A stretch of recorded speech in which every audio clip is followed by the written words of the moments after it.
Hey! Mabuhay kayong lahat at welcome to our weekly OFW On Air podcast. This podcast aims to educate, guide, and inspire Filipinos who are thinking, planning, and pursuing to work abroad. I'm your host, Kuya Chong, and with me are fellow overseas Filipino workers from all over the world, sharing their life stories, practical tips, and sacrifices just to make their dreams come true. So folks, sit back and listen. Be inspired to bring your future to the next level.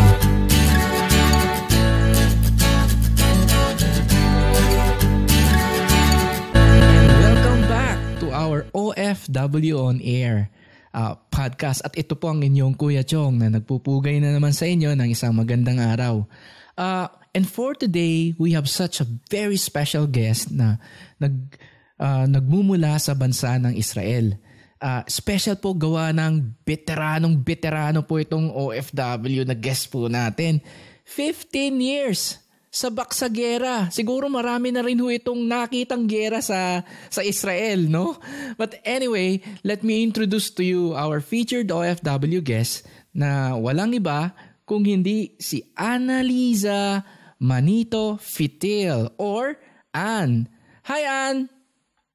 Hi, good afternoon, Kuya Chong. Uy, kamusta naman po kayo dyan sa Israel? Ay, ito, okay lang po. I see. Talagang mahirap po ang maging buhay ni caregiver, pero lahat po'y pinagtsatsagaan. Kinakaya pong lahat para sa pamilya sa Pilipinas. Naku naman kayo, kung magsalita kayo, parang hindi pa kayo nasanay. 15 years! Ang hirap kaya nun. Ano mo ba sikreto para tumagal ng ganun? Tiyaga po. Tiyaga lang. I see. So, bagong format to ang ating ginagawa. Normally, I would introduce my guest, but for this time, for this special video show, audio-video po ang OFW by the way, and it started na nagsimula po tayo sa audio. At wala ho naman akong intention na maging video ito.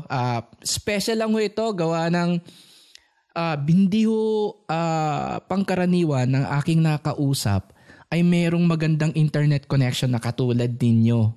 Mabilis, malinaw, kaya super linaw ng inyong audio at kitang-kita ho ang inyong video. So, Ann, can you give us a maiksing introduction ng kung sino si Ann? Ako po ay anak ng isang mangingisda sa bayan ng Mansalay, Oriental, Mindoro. Oh. At nagsika pong mangarap na marating itong bansang Israel.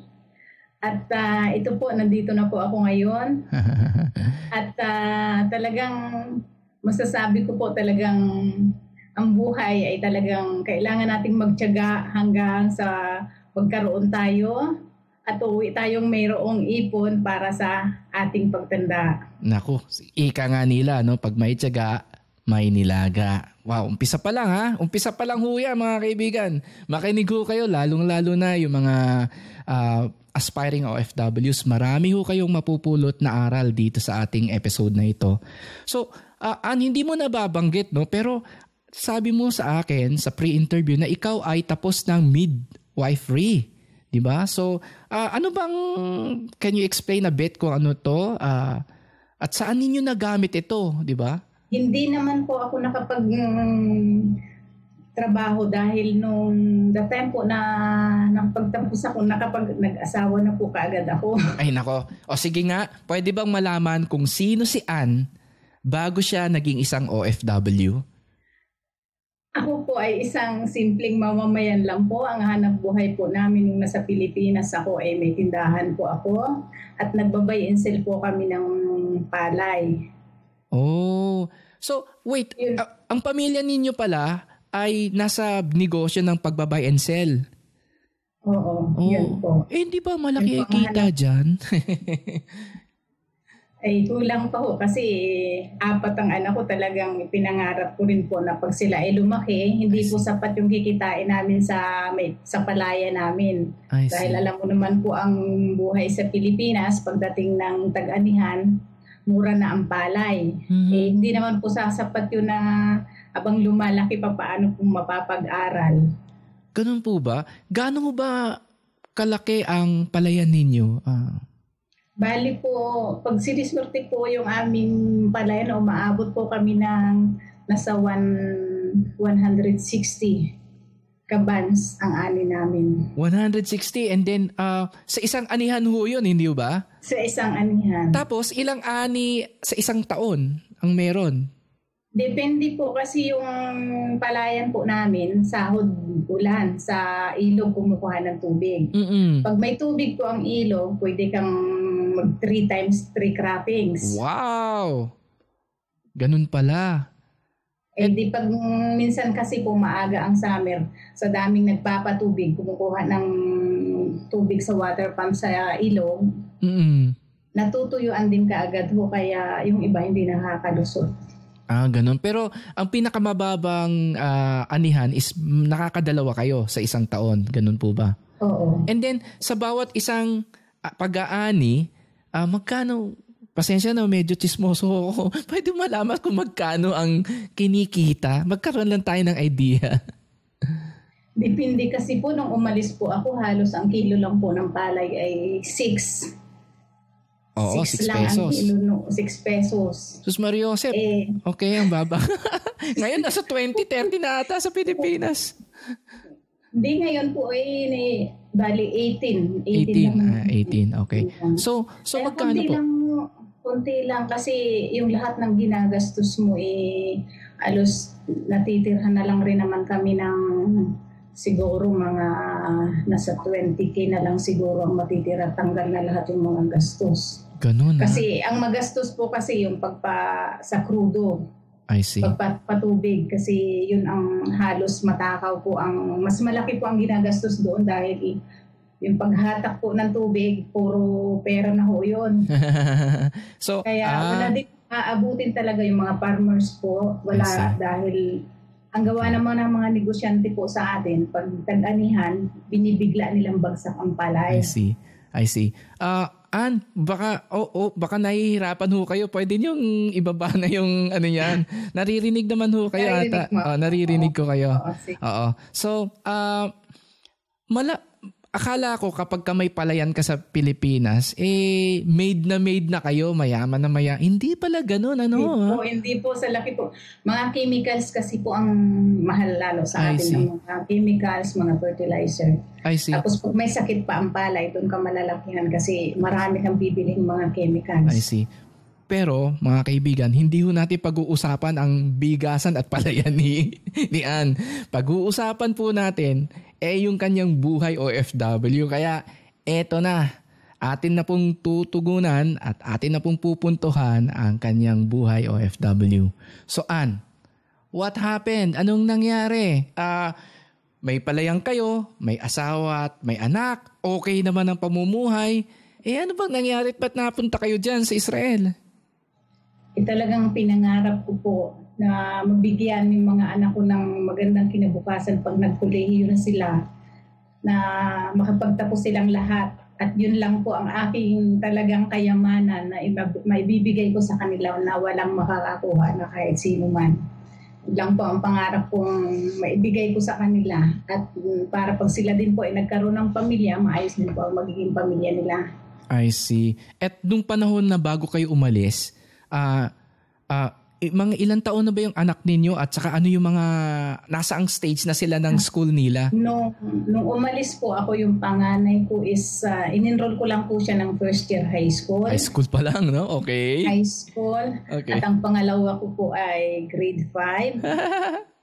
At saka yung pangatlo ko po ay grade 3. Okay. At yung bunso ko po ay kinder. Aba, ano rin pala kayo responsible parent din ho kayo may spacing ang yung mga nyo yung pagpapaanak ninyo. So but now after 15 years, kamusta po ang lagay ng inyong mga anak? Pwede bang ma-share ninyo sa amin? Sa awa ng Diyos po, ang aking mga anak sa 4 ko pong anak, 3 na po ang nakagraduate ng college. Wow! At saka yung bunso ko po ay third year college na rin at kumukuha siya ng kursong education. Educations. I see. So ilang taon ba ang education? 1 more year, matatapos na siya. Yes. Wow. So wow, parang alam ko na ang ending nitong usapan na to. Nagsimula tayo sa anak na mga, ang dahilan ninyo ay para mabigyan ng at makapagtapos ang inyong mga anak. Mataas na ho ang batting average nyo. 75% na po. Siguro ang saya-saya ninyo ngayon, ano? Ay, over ang saya talaga, Kuya Chong. Talagang gusto ko na pong hugutin yung 1 taon. Ay, nako. May tanongin natin yan. Kung ano ba ang, sa stage. Oo, ano ba ang feeling ng isang ina na malapit nang umuwi, ano? Teka, sa bandang dulo natin tanong yan. Pwede bang malaman, paano mo nalaman tong opening na to? Bakit? Kasi tapos kayo ng midwifery. Sanay kayo magpalakad ng palayan, no? Nasa negosyo kayo ng palayan. Bakit naging caregiver at bakit Israel? Pwede bang explain nyo sa amin yan? Hindi kasi talagang noon po, nung nasa Pilipinas pa ako, talagang pinangarap ko na po itong marating itong Holy Land. Dahil talagang, di ba nasa Bible po, yung mga taong makakarating dito ay talagang chosen people. Okay. At yun talaga po ang isa sa pinagdasal ko sa Panginoon na sana marating ko ito. At awa naman ng Diyos, nagkataon naman na may communication yung pinsan ng mother ko na nandito siya sa Israel at inupiran niya ako na kung gusto kong pumunta dito ay siya ang tutulong sa akin papunta dito. Sino po? Kamag-anak po? Yung kamag-anak po ng nanay ko. First cousin. I see. So, hindi kayo tumingin sa dyaryo, hindi kayo tumingin sa website, hindi ganun. Hindi po. So, hindi na niyo chinek kung lokohan ba tong opening na to? Hindi na kayo nag-check, ganun ba? Hindi po. Kasi totaling kakilala po ng nanay ko. Isang buo niya. Iba talaga, no? Pagka, kilala, no? Ni-refer kayo ng kakilala, mas madali yung pagproseso, mabilis ang feeling, maganang feeling nang aalis kaysa isa yung aalis na titingin pa sa dyaryo, sa agency. Ibang feeling, ano? Hindi po. So, okay. Bakit midwife? Bakit caregiver? Ang layo rin. Medyo malapit pero hindi mo ba naisip na magkaiba rin yun kahit papano? Hindi kasi talagang no choice talaga po dito. Lahat po dito kahit anong tinapos mo, mga dentist o doktor, kung nurse, isa po ang trabaho dito sa Israel. Lahat po ng Pilipino dito is caregiver. Lahat o karamihan? Lahat po, lahat. Wala ditong ibang trabaho. Lahat pong pumapasok dito sa Israel ay caregiver lahat. Bakit ho ba? Marami bang may sakit yan? Bakit ganun? Hindi kasi yun talaga po dito kasi pag matatanda na po dito talagang separate na po sa mga anak.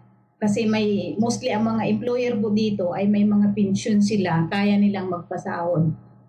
I see. At saka ang pagkakaiba po dito sa culture ng Israeli at saka mga Pilipino, pag matatanda na po sila, hindi na po sila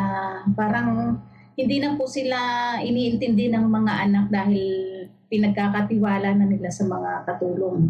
Hindi po kagaya sa atin pag matanda na po ang mga magulang natin, tayong mga anak mag-iintindi. Dito po, once a week lang dalawin ng mga anak. Oo, I see. So, mas madalas pa na ang kasama ng inyong pasyente ay kayo rather than kanilang anak, no? Talagang, yun na talaga, parang sarili mo na pong magulang yun yung inaalagaan mo. Dahil yung mga anak ko walang pakialam. Pupunta lang yung mga anak pagtatawagan mo, kailangan humingi ng allowance.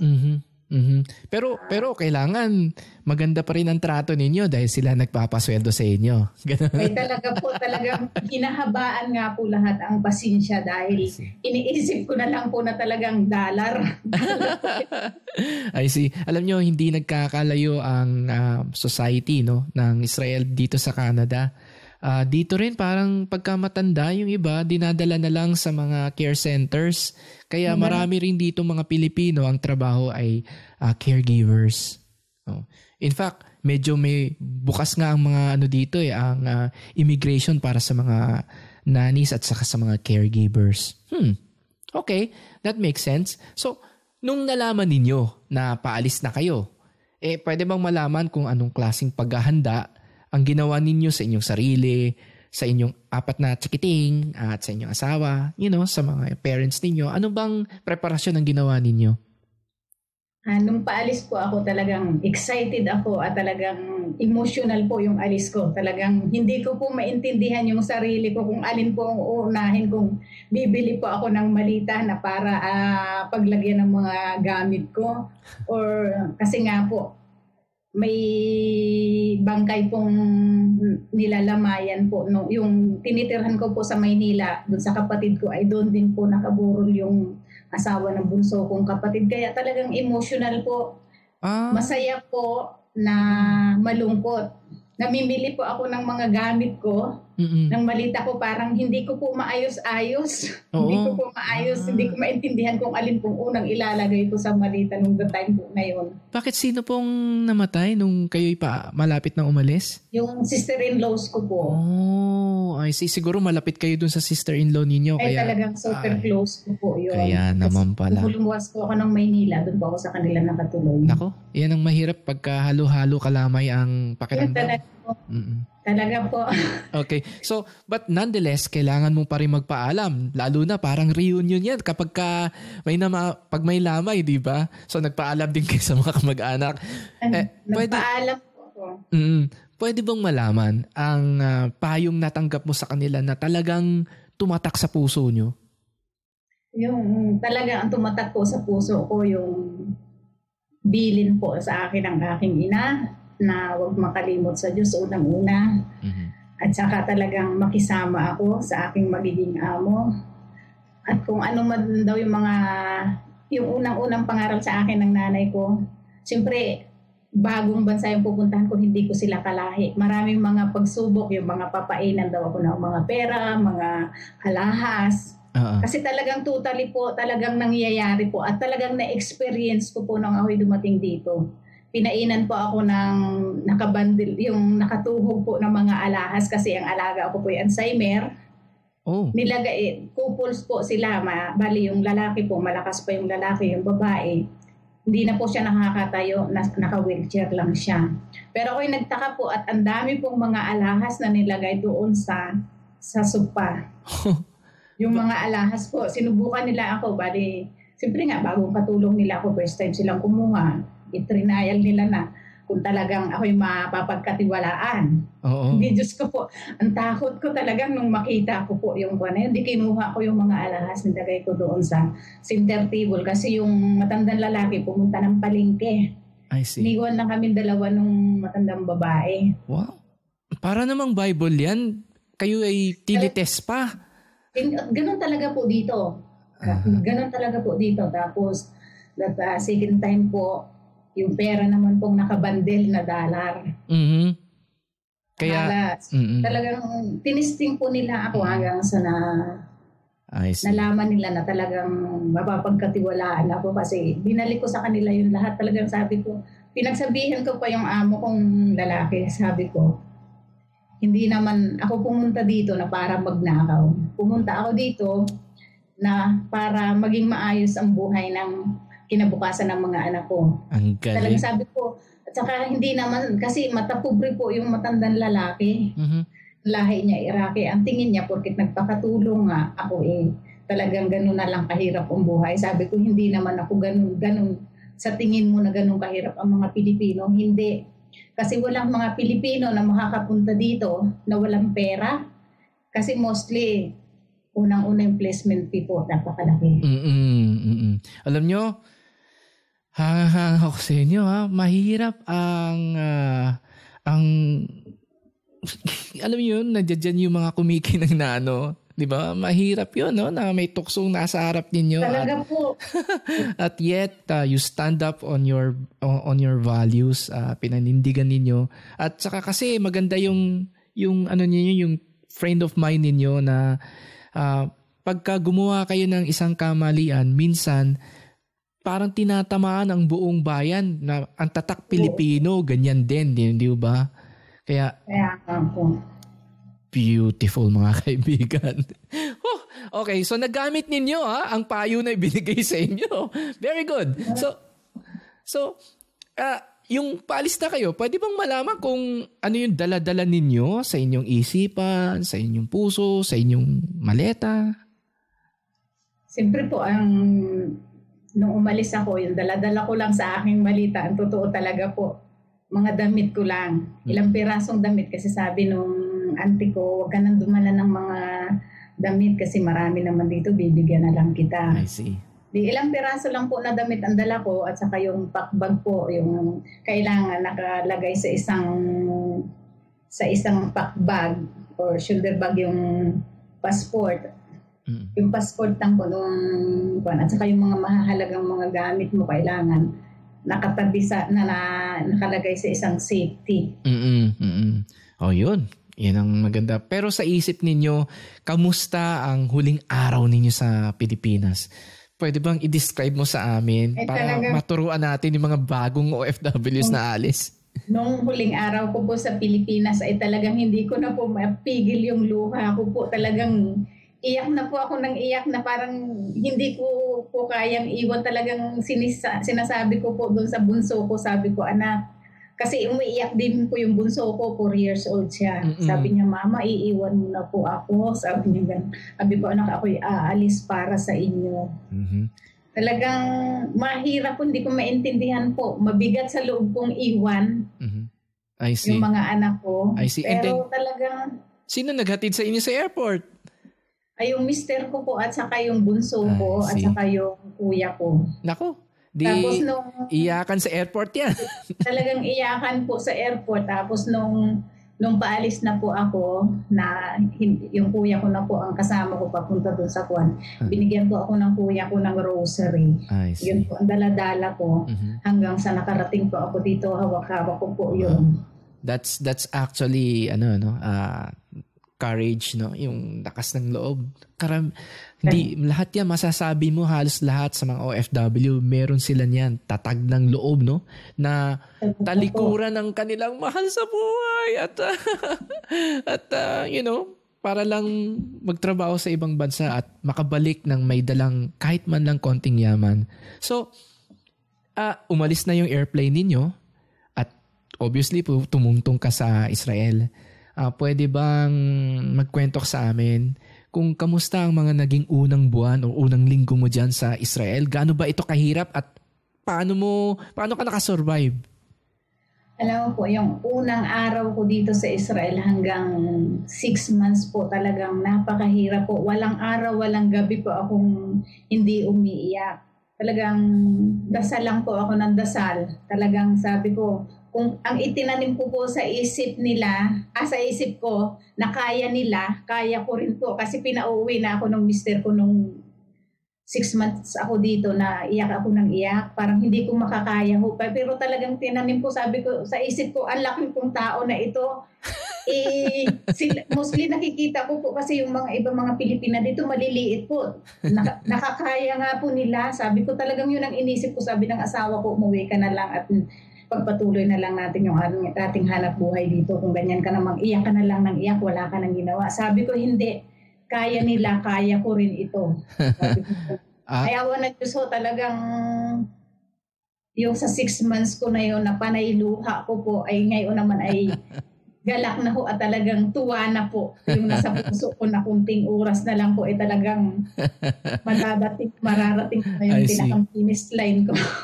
Pero, nung dumating ho kayo ng Israel or nung nagpasya kayong maging isang OFW, medyo may edad na rin ho kayo, hindi ba? You're around 33 years old, di ba? 33. O 32 or 33. So, yung mga nakikita ninyo mga OFW doon sa Israel nung dumating kayo, mga bata ba? Mga... Hindi naman ho. Marami na pong mga mas matatanda na. I see. May mga veterano na rin, ano? Oo, talagang marami na. Marami na matatanda. Okay. Well, Ann, lahat tayo may dinadaanang sa buhay, ano? Pwede bang malaman yung pinaka-masakit or pinaka-mahirap na experience or pinaka-masamang experience na nangyari sa'yo bilang isang OFW dyan sa Israel?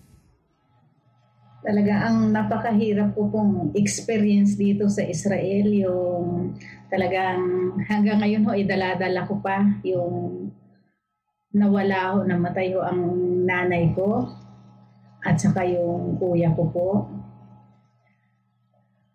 Talagang anong ibig niyo sabihin?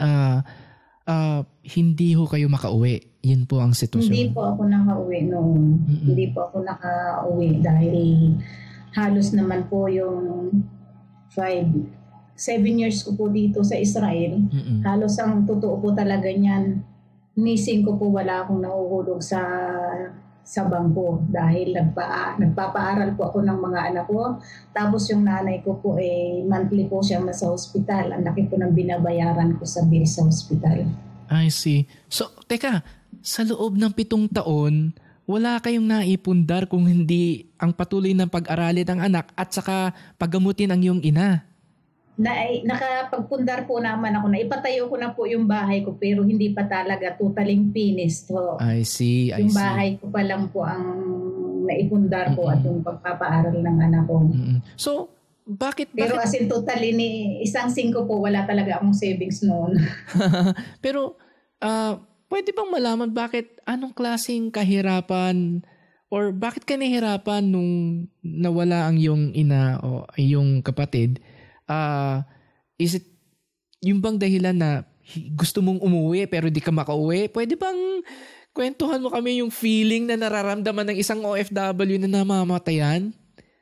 Kasi po, iniisip ko po, pag uuwi po ako, syempre gastos din po at saka wala naman pong ibang gagastos noon kundi ako lang rin po. Di iniisip ko na lang po na maging practical na lang po. I see. Na maipalibing ko na lang po ng maayos yung ina ko. Kaya, at saka hindi rin talaga po ako makakauwi noon kasi nung that time po na namatay ang mother ko, nasa Jordan ang mga amo ko. I see. So, maganda yan. No? Let's learn from your experience.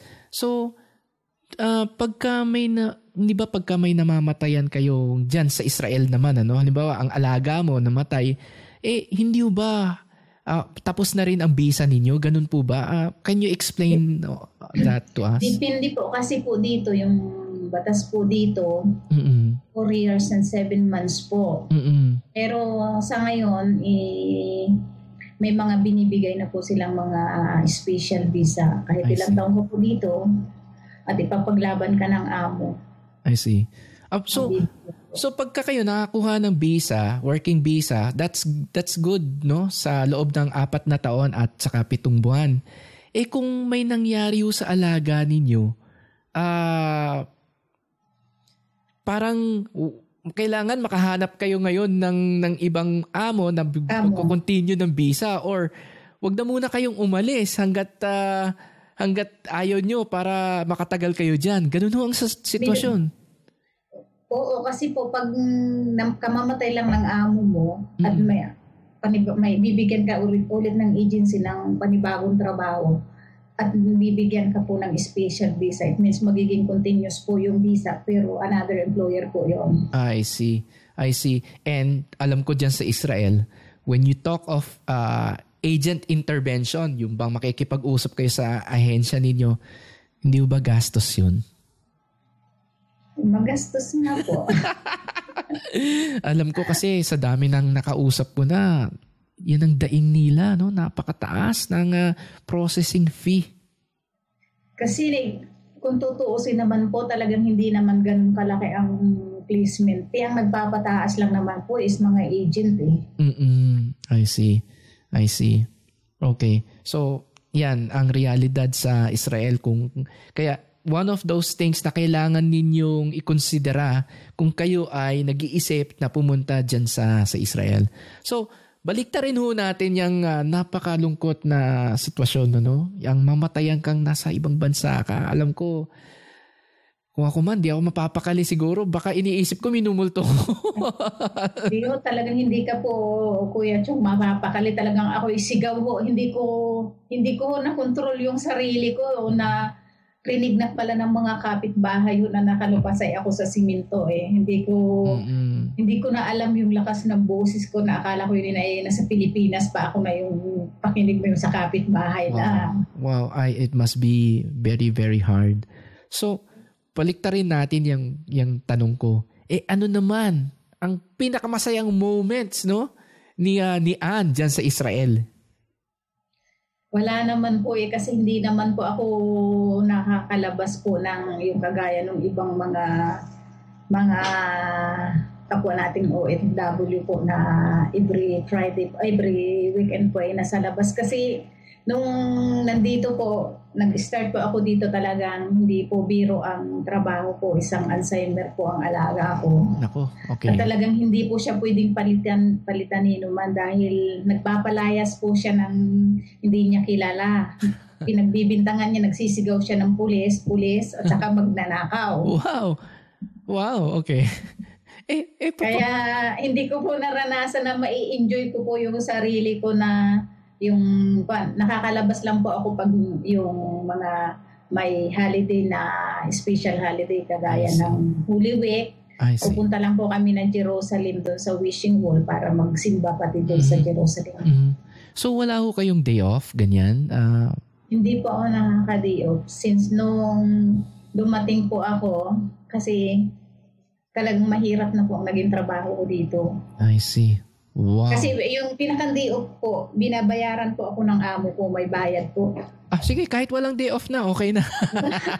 Kaya po, wala kung may bayad naman po yun. Sulit naman po. Oo, kaya hindi pa magastos. Yun ang maganda dyan kasi yung mga katsyong natin dyan sa gitnang silangan, some of them, wala akong day off no? Kaya okay na rin pala dyan. Okay lang talaga po kasi pera din naman yun. Lalabas ka magastos. Okay. Alam nyo, marami na akong na-interview na ang kanilang alaga ay may Alzheimer's disease. Hindi ko na itatanong ito sa kanila pero tatanungin ko na ito sa inyo. Ayoko nang pakawalan tong pagkakataon na to. Pwede bang kwentuhan mo kami? Ano bang diferensya ng may taong may ganun? Ano ba yung mga ugali niya? Ano ba yung mga sumpong niya? Pwede bang kwentuhan mo kami para magka-idea lang kami? Alam mo po, yung may sakit na Alzheimer, kahit anak ko hindi niya kilala. Okay. Hindi niya kilala. At saka wala siyang inisip kasi yung amo ko po is biktima ng Holocaust. Lagi niyang sinasabing uuwi siya sa bahay niya. Okay. Kahit bahay niya yan, uuwi daw siya sa bahay niya. I see. Yun ang laging nasa isip niya. At saka talagang blanco siya, parang totaling bata siya. Wala. Wow. Kahit yung pagdudumi niya, hindi niya alam na... Nagdumi na siya, ganyan. Nagdumi na siya, nagdumi na siya. Talagang mahirap, hindi biro ang magiging alaga ng Alzheimer. Kasi kung talagang hindi ka nga matyaga, talagang mapapatulan mo kasi minsan ang nabunot. Ako nga talagang experience ko dito nung kinalumot ako sa mukha. Kinalumot kayo, oo. Kinalumot ako sa mukha na may tae yung daliri. Oo. Naku, kita nyo? Talagang sabi ko nga, kung hindi ka lang matanda, talagang pinatulan na kita.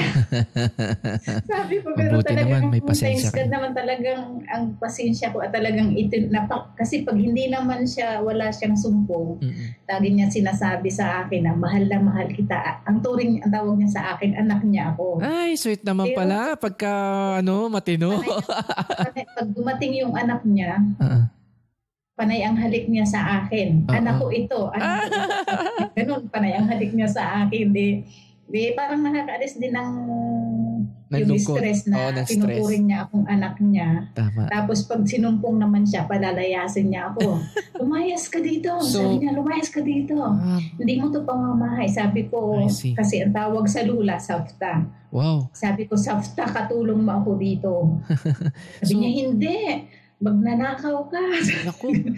Magnanakaw ka. Parang bagyo, no? Papalit-palit ng ugali. Ganun pala. Talagang ang hirap kong alagaan. Pero pag na huli mo naman yung loob niya na pag wala siyang sumpong, mahal na mahal ka niya. Hindi ka pakakawalan. Wow. So, yan pero talagang kailangan talaga ang pag ang alaga mo ay ganun, talagang kailangang mahabang pasensya at talagang isipin na lang natin na talagang tayo pumunta dito para magtrabaho. Kailangan pagtiyagaan natin para sa pamilya. Nako, ang ganda ng sinabi mo. So mga Katsyong, narinig natin na halos 99% ng mga Pilipino na pumupunta dyan sa Israel ay caregivers. At kung kayo ay caregivers, narinig po ninyo kay Ann, kailangan mahaba pasensya nyo. Kailangan matuto kayong mag-extend ng pasensya sa inyong alaga. Talagang yun talaga sa lahat. So ang pinaka-importante. Yeah, kung gusto nyo pumuntang Israel, mag-practice na kayo. Bueno, sa pagkakataong ito, nais ko lang pong ipaalala sa ating mga nakikinig na ito po ay ang ating programang OFW On Air Podcast. Ito po ay isang lingguhang internet program na ang layon ay makapagbigay ng boses sa ating mga bagong bayani na katulad ni Ann upang magbigay ng kaalaman at inspirasyon sa mga bagong OFW at sa mga kababayan natin na may balak na magtrabaho sa abroad. Ang podcast na ito ay mapapakinggan sa www.ofwonair.com at libre ding madadownload sa Apple's iTunes. So kung meron kayong iPhone, punta kayo sa Apple iTunes. Kung meron naman kayong Android or meron kayong PC, pwede rin kayong pumunta sa Apple iTunes o kaya sa ating website. Kung kayo po ay nakikinabang, no, or marami kayong natutunan sa programang ito, pwede bang maglambing sa inyo? Please i-share po natin para mas marami ang makinabang, di ba? So, kung meron po kayong mga suggestion, mag-email lang po kayo sa akin at ofwonair@gmail.com. So, mag-email lang po kung meron pa kayong mga ideas na gusto niyo yung maidagdag o maitanong sa ating mga featured OFW guests katulad ni Ann. So, balikan po natin si Ann. So, Ann, ngayon na ikaw ay isang OFW na 15 years. Diyos ko, Mariosep, napakatagal nun, mga kaibigan. Siguro, mayaman na mayaman ka na. Hindi ba kapagsalita si Ann? Hindi naman po. Kasi yung yaman ko po ay doon ko po napunta sa aking mga anak. Magaling, mapakita nyo magaling sumagot. Anyway, pag-usapan natin ang yaman. Pwede bang malaman kung paano ka nagbabudget dyan sa Israel? Alam nyo po sa totoo po, kahit sabihin po nilang ako ay kuripot, talagang inaamin ko po na talagang kuripot po ako. Dahil talagang alam nyo po, kahit saan man tayong bansa, kung kahit anong laki po ng sinisweldo natin, kung dito rin natin gagastusin sa bansa na ating kinaroroonan, wala po mauubos yung pera po natin ng walang halaga. Ay, ang ganda. Ang ganda ng sige po, diretso po. Ang ganda ng punto nyo. Okay. Kasi sa totoo lang talaga po, kahit yung mga pananamit ko po sa Pilipinas ko po binibili. Kasi kung i-convert mo po yung pera, yung value ng pera nila sa value ng pera natin, talagang manghihinayang ka po. Manghihinayang ka sa bibilhin. Kasi isipin mo po yung mga pantalon nilang mga diesel, 800 shekel. Magkano po sa atin sa Pilipinas yun? 8,800 pesos, isang pantalon lang. 8,000? Wow! Oo. Okay, laki kasi equivalent po ng 100 shekel is 1,100 pesos. 11. Baka naman branded ho yung inaano ninyo. Kasi mostly po dito talagang hindi ko rin naman po nila lahat. Alam mo naman po, yung mga nating mga Pinoy, gusto nilang yung mga branded, ang mga binibili nila. Pero sa akin, hindi ko po, sa tagal ko na po dito, never pa akong nakabili ng branded na mga gamit. Maganda yan. Saka talagang bumibili lang po ako ng mga gamit kagaya ng mga pabango na yan. Pag mga sale lang po. Pero pag hindi po sale, hindi pa ako bumibili. I see. Oh, ang dami niyong tips ha. Magtipid. Kailangan ganun magtipid kasi ang unang-unang isipin po natin, pag dito natin dinastos yung mga pera, wala pong mangyayari sa perang pinaghirapan natin. I see. So, paano nyo pinaghahati-hati yung pera? Kasi kayo pa ba ay nagpapadala pa ng pera? Dahil iisa na lang ang anak ninyong pinatatapos, hindi ba? So, kayo pa ay nagre-remit pa ng pera sa Pilipinas? Ay totally po, talagang nagpapadala po ako ng pera buwan-buwan at talagang 100% po buo ng sahod ko po pinapadala ko po dahil hindi po natin alam yung buhay natin sa abroad kasi merong uuwi na lang po dito kasi may nangyari po dito. Uuwi nung March, weeks na lang po, mga 2 weeks na lang na uuwi siya at aatin ng graduation ng anak. Nag-day off siya nung uwi niya sa trabaho is sumakit na ang tiyan, itinakbo ng ospital, namatay na po siya. Kaya hindi po natin hawak ang buhay natin dito sa abroad. Kaya yung para masabi ko, dahil pwede rin naman pong ihulog muna sa bangko na direct sa bangko. Hindi natin kailangan maghawak ng pera sa abroad. Lalo't dito po ngayon maraming mga Sudanese, yung mga magnanakaw, nangahalbot ng mga bag. Oh, marami rin pala dyan, ha? Marami dito kasi yung mga refugees po ng Sudan. Oo. Hindi safety kung ikay maghahawak ng pera sa abroad, hindi safety. Lalo't dinadala-dala mo, hindi. Mas mabuti pang ipadala mo sa Pilipinas at ihulog sa bangko at yun ay talagang nakasecured. Ang galing ha. So, teka, ngayon ko lang ito narinig. Buong-buo ninyong pinadadala sa Pilipinas ang pera. Ganun po. Opo. Pero nag-iiwan kayo ng konting pera dyan? Wala po, yung allowance ko lang po. Allowance ko lang kasi may allowance naman po at saka yung pag-stay mo sa amo, pag nag-i-stay ka dito sa amo, may bayad ka. Yun po yung aking pinamimili ko po ng package yung sa kuha ng allowance ko at saka yung... I see. Oo, kumbaga, instead na yung day off ninyo, yung sweldo ng day off, yun ang ginagamit ninyo pang day to day. Kasi pag masipag ka lang naman po dito, minsan may mga part-time na yung nagpaparelieve na kapwa mo mga OFW. I see. Pero gusto ko lang puntuhan yung sinabi ninyo na 100% ng salary, no, yung basic salary, pinadadala ninyo sa Pilipinas dahil maganda yung punto ninyo na kapag ka may nangyari sa inyo, gaya ng kaibigan ninyo, saan napupunta yung perang inipon mo sa bangko dyan sa bansang pinagtatrabuhan nyo, di ba? Parang ganun ang nangyari. Ang sa akin po ay naka-direct po sa Pilipinas po. Yun ay nakapangalan po sa anak ko na bunso. Naka-join account po sila nung sister-in-laws ko kasi before underage pa yung anak ko nung the time na ngayon naman, 19 na yung anak ko. Pero gusto kong pag-usapan yan. So, pinadadala ninyo sa account ng anak ninyo, paano nyo naman nalalaman o namomonitor na hindi nagwawaldas ang anak ninyo? Hopefully, wag naman. Di ba? So, paano nyo? Baka mamaya naman, ipadala nyo tapos wawaldasin lang, di ba? Hindi kasi po, ganito po. Pag nagpadala po ako, nakalista po lahat yun. Nakalista po yung budget nila. Sa tuition ng anak ko, tapos yung allowance niya sa pagkain niya, allowance niya yung bayad niya sa boarding house, at saka yung kanyang mga expenses na kailangan na, yung mga extra na kuwan. Tapos yung sobra po noon, pinapapasok ko po sa bangko.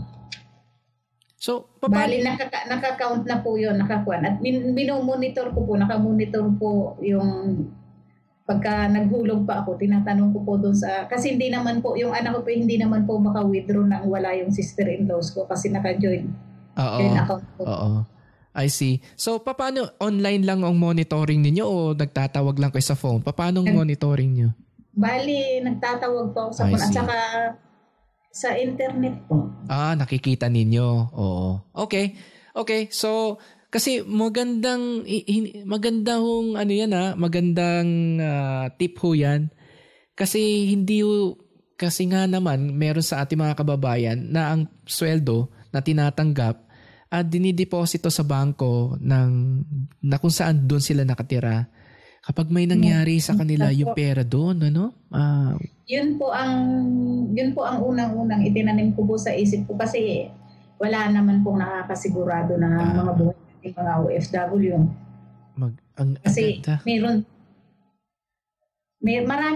Kasi marami pong nangyayari ng ganyan. Yung meron din isang Pilipina dito na nag-day off lang. nung uwi niya, pauwi sa trabaho, na aksidente yung sinasakyan niyang van. Namatay siya on the spot. Nako. Tapos lahat ng ipon, walang nakinabang. Ano? Kaya ito ang para talagang makasure tayo na yung pinaghirapan natin ay hindi mauuwi sa wala. Mas mabuti yung doon sa Pilipinas, kung mag-info ka talaga, may monitor mo na lang. Ang galing. I think yan lang, no? Yung kaalaman lang na yan is already sulit na yung pakikinig ninyo dito sa episode na ito. Ang ganda ng tip na yan. So, tinatanong ko din ito, Ann, paano ka nagpapadala ng pera? Bank to bank o Western? Paanong paraan mo? Sa Western Union. I see. And then, yung bangko sa kabila ay Philippine Bank, no? Obviously. Okay. Galing.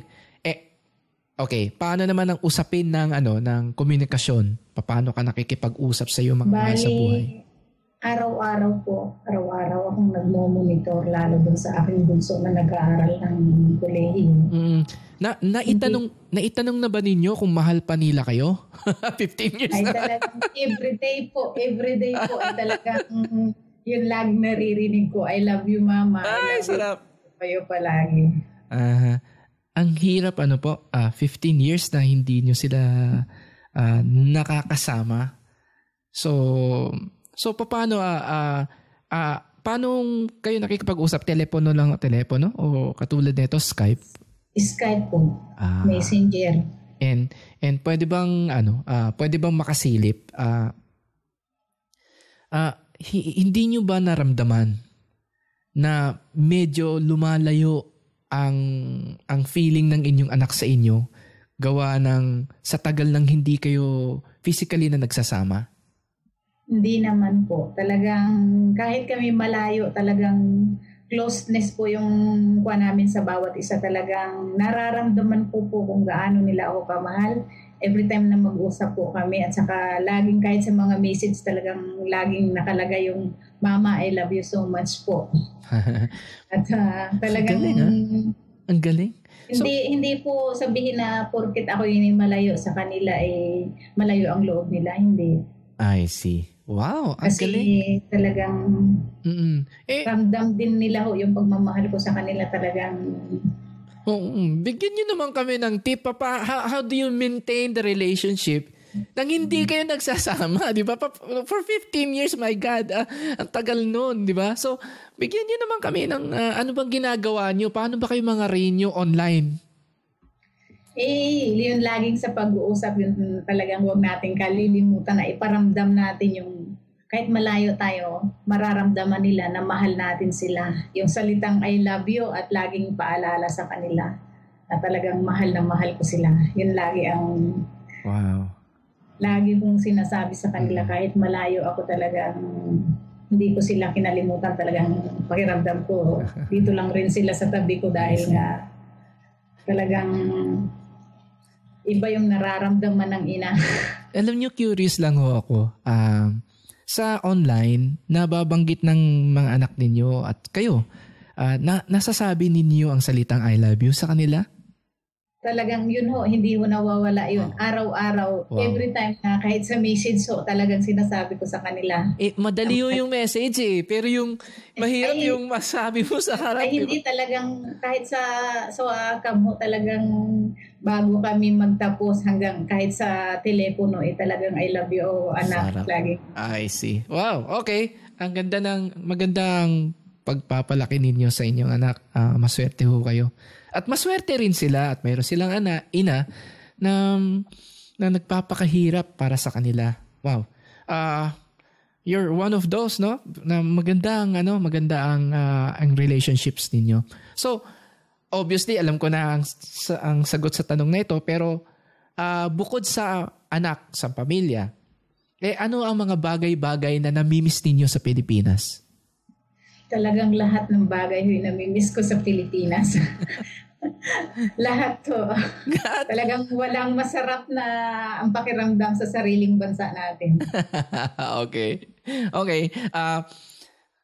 May mga, bilang isang OFW, I'm sure in those 15 years ninyo dyan, no, nakakaramdam kayo ng pangungulila, pangingisa, mag-isa, homesickness, ika nga. Pag Talaga po. Pag dumadating ang mga pagkakataon nito, anong ginagawa mo para maibsan ito? Pag talagang kahit anong tagal mo po sa abroad, yung salitang homesick talagang dumadaan, anytime po yan talagang umiiyak po ako. Lalo't naalala ko sila, talagang umiiyak ako na talagang hinahagulol ko talagang yung binibigay ko talaga yung lakas ng iyak ko na talagang gusto ko silang mayakap. Talagang yung pakiramdam mo na talagang pag inabot ka ng homesick, yung parang kawawa yung sarili mo, nag-iisa ka. Oo. So inilalabas lang ninyo? Inilalabas ko po yung kuwanan at talagang nagdadasal ako. Diyos ko po, sabi ko kaya ko pa po ito kasi pag dumating yung homesick po talagang iniisip ko uuwi na po ako, uuwi na ako. Sa loob ba ng isang, let's say sa loob ng isang linggo, dumarating ba o hindi naman? Hindi na ngayon? Hindi naman. I see. Talagang may time lang talaga po na talagang hindi mo mamalayan kung saan umaagos na lang yung luha mo. Wow. Talagang, oo, kasi ewan ko po talagang wala sa tagal po ang homesick. Wala. Wow. There you go. So, you'd been there for a long time, Ann. Sa tingin mo, anong ugaling meron ka? Bakit nakakatagal ka? Ang ganyan, no? Alam niyo po talagang yung sa akin yung inisip ko yung pagtsatsaga, yun lang talaga, at saka pagtitiis, yun lang po ang naging puhunan ko kaya ako nakatagal dito. At saka unang-una yung pagdasal sa Panginoon na gabayan niya ako. Okay. So, very very religious po kayo, very close po kayo sa ating Diyos, kasi, no? Kasi yun lang naman talaga po ang nalalapitan ko po talagang sa lahat ng oras. Panginoon lang po kasi unang-una wala po akong kamag-anak dito, nag-iisa po ako. At talagang sinasabi ko po sa mga anak ko na siyempre walang nakakaalam ng buhay natin bilang OFW. Sabi ko, God knows kung anong kaloob ng Diyos. Sinasabi ko sa mga anak ko. Tama yan. Tama. Pinapasa Diyos ko ang buhay ko, sabi ko sa mga anak ko. Wow. Pinapasa Diyos ko ang buhay ko. Kung anong kaloob ng Diyos ay magaganap. Dahil siya lang naman talaga nakakaalam ng buhay natin kung kailan lang, dahil kung hanggang kailan tayo. Kasi yung kuya ko talagang ikinuman ko po talagang sasabihin ko na po sa inyo, yung kuya ko natulog lang po. Nung hapon po na yun, nakausap ko pa yung kuya ko. Nagluto pa siya, may sakit yung sister-in-laws ko. Tapos nagpakain pa siya ng mga anak niya. Nung kinabukasan, madaling araw, nagisnga na lang ng anak na humihilik ng napakalakas. Wala na, kaya sabi ko talagang ang buhay hindi natin hawak. Diyos lang nakakaalam. Kaya kailangan tayo sa Kanya ay laging manalig talagang. Wow. Kung sa talagang ibinigay ko na po ang buhay ko sa Panginoon, talagang hindi sinasabi ko sa mga anak ko na talagang sa Diyos ko nalang pinagkakatiwala ang buhay ko. Wow. Very powerful advice. Kailangan meron ho kayong pinaniniwalaan. Mahirap yung wala kayong pinaniniwalaan kasi maliligaw ho kayo, no? Magandang payo yan. So, kung ang anak ninyo ang lumapit sa inyo at magsabi, Nay, magpapaalam lang ako, gusto ko kasi maging OFW. Ito ba'y papayagan ninyo? Bakit? Talaga, kasi po, may anak po akong seaman. Okay. May anak po akong seaman at 3 months lang po siyang nakababa galing din sa ibang bansa. Dati, naririnig lang niya yung mga pangaral ko sa kanilang lagi kong sinasabing magtipid kayo at napakahirap kumita ng pera sa abroad. Ngayon, yung anak ko ay 9 months siyang nasa ibang bansa. Ang hirap nga po, naranasan niya yung hirap. Sabi niya sa akin, Mama, sabi niya, thank you so much po. At talagang yung mga sinabi niyo po sa akin na magtipid dahil mahirap pong kumita ng pera. Ngayon po, napatunayan ko po, natotoo po talaga pala ang hirap ng buhay bilang isang OFW. ayun, kaya ngayon naranasan na rin niya po kung paano buhay na mayroong tinatawag na magtipid dahil lagi kong sinasabi sa kanilang magtipid kayo, mahirap kumita ng pera. Totoo yan. Kaya talagang pagtitiis nga po. I see. Wow. Kaya wala din po akong hindi ko siya sabihin na oo kasi yun po ang kanyang profesyon, yun na tinapos niyang magsiman siya, ay tiis siya. Hindi nakaranas naman po siya, nakaranas din siya. Oo nga. Yun nga ang maganda sa mga programang katulad nito, yung ating mga kababayan na walang ka-idea, dito pwede nilang paghugutan ng kaalaman, lalong-lalo na sa mga bagong bayaning katulad ninyo na kumbaga sa sundalo marami ng gyerang pinuntahan, marami ng sugat na natamo. Sanay na. At ngayon ang anak mo mismo nagsabi sa inyo, tama kayo, Nay. Totoo po, kaya natawa po ako talagang nung narinig ko yung magkausap kami sa Skype nung siya ay nasa Brazil. Sabi niya, Mama, pakita niya sa akin yung mga daliri niya, may mga dugo nga. Sabi ko, tiis lang anak, puro kodo yung kanyang kamay. Wow. Tiis lang anak, talagang ganun. Sabi ko, nakaya ko nga, nakakayanin mo rin. Ang sarap naman nun, Masabi ko kaya yun sa anak ko. Kasi ikaw mismo is a living testament of what you have done. Ang ganda. Mga kachong,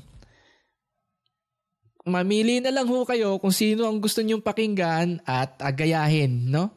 Katulad nito, is already parang pwede na ninyong gayahin ang buhay, hindi ba? Kung naghahanap kayo ng pwede ninyong i-pattern ng buhay or pwede ninyong maging inspirasyon, wag na ho kayo lumayo. Nandirito, naririnig ninyo at makikita ninyo si Ann.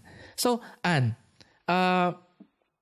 kung isa-summarize natin ang buhay mo sa loob ng isang pangungusap o dalawang pangungusap, ano ang magiging salaysay mo sa buhay mo na naging buhay mo bilang isang OFW?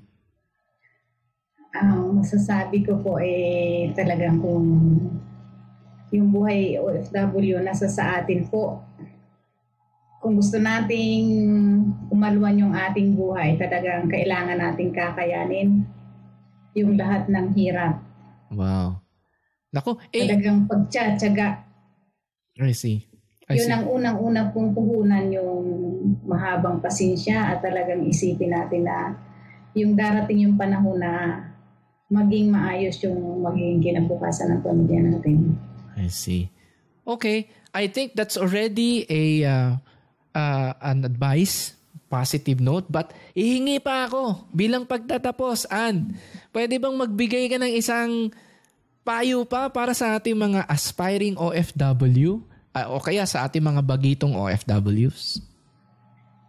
Ang masasabi ko po sa mga kababayan ko na nangangarap na mag-abroad sa ibang bansa, ang unang-una po na masasabi ko sa inyo, huwag tayong makalimot sa Diyos. At saka talagang isipin na lang natin na tayo ay pumunta sa ibang bansa. Hindi natin masasabing na nasa sariling bahay natin na tayo ay patamad-tamad. Dublihan natin yung pagsisikap, yung maging masipag tayo. At alam mo, pag ikaw nagustuhan ng mga amo, yun yung pinakampuhunan natin, yung tiyaga at saka sipag. At pag nagustuhan tayo, tataas yung sweldo ninyo pag magaganda ang serbisyo. Wow. Kaya parang masasabi ko talagang dobling pasensya. Pag dito kayo napapunta sa Israel, mostly ang inaalagaan dito is talagang mga may kapansanan. Kung hindi Alzheimer, mga naka-bedridden o naka-wheelchair, yun ang unang-unang isipin natin. Tayo ay pumunta dito na hindi para magpaalwan. Talagang lahat ng hirap ay kailangan nating kayanin, pagtiisan natin. Itanim natin sa isip natin na kaya ng marami, kaya rin ninyong mga baguhan. At saka hindi naman yung pagpunta natin dito ay para sa sarili natin, kundi para sa future ng mga anak natin. Wow. Boom! Ang galing mga kaibigan. Parang sinabi ni Francis Magalona, yung kanta niya mga kababayan ko, kung kaya ko, kaya nyo rin. Yan po ang mensahe ng ating featured OFW guest na si Ann Manito Fitel. Wow! Well, Ann, maraming salamat sa mga payo mo, sa pagkwento ng iyong karanasan. Ang dami-dami mong matututunan. Hindi ko alam, para kang pumunta ng classroom. Tapos ang nagtuturo sa'yo, is somebody na nagtuturo ng karanasan, hindi na nagbabasa ng libro, no? So, on that note, nasa sayo ang huling pagkakataon na bumati sa ating bumati sa iyong mga mahal sa buhay at sa ating OFW community, at pagkatapos ay magpaalam na tayo. The floor is yours, Ann. Thank you, Kuya Chong. At talagang nag-aksaya kayo ng oras sa akin na marinig nyo yung aking karanasan dito bilang isang OFW. At gusto ko pong batiin yung dalawa kong kapatid sa Pilipinas. Yung kuya ko po, gusto ko pong pasalamatan. At sila po yung nagabay sa aking mga anak hanggang sa napagtapos sila. At sa sister-in-laws ko po na si Jillian Pitil. Salamat ng marami sa kanila dahil kung hindi sa kanila, siguro napariwara na yung aking mga anak, hindi sila nakapagtapos. At thanks God talaga, at dahil napakabait din ng mga anak ko, kahit ako yung nagsakripisyo ng matagal, hindi po nasayang. At yun nga, 1 taon na lang at mapapagtapos na silang lahat. Naku. Sa pagtitiis ko, sa kanilang talagang tiniis kong malayo dahil para sa future nila. At sana yung mga nangangarap ay talagang magtiis din sila na parang maranasan din nila yung mararanasan kong napakasaya. Nako. Maraming salamat, Ann. Alam nyo, magagalit sa akin ang ating mga nakikinig kung hindi ko tatanungin ito. Ano ba ang feeling ng isang OFW na malapit nang uuwi at babalik for good sa Pilipinas? Talagang napakasaya, Kuya Chong. Talagang gusto ko na pong hugutin yung 1 taon na para mayakap ko yung mga anak ko. Dahil sa 4 ko pong anak, yung 3 ko pong anak na lalaki, hindi ko po sila na-attend ng pag-akyat sa stage, at yung kuya ko lang po, sister-in-laws ko. Kaya ang hiling nila dito sa bunso ko, talagang hindi na daw nila aakyatan ng stage. At ako na lang talaga po ang aakyat dahil last na daw yun. Wow. Naakyat ng stage.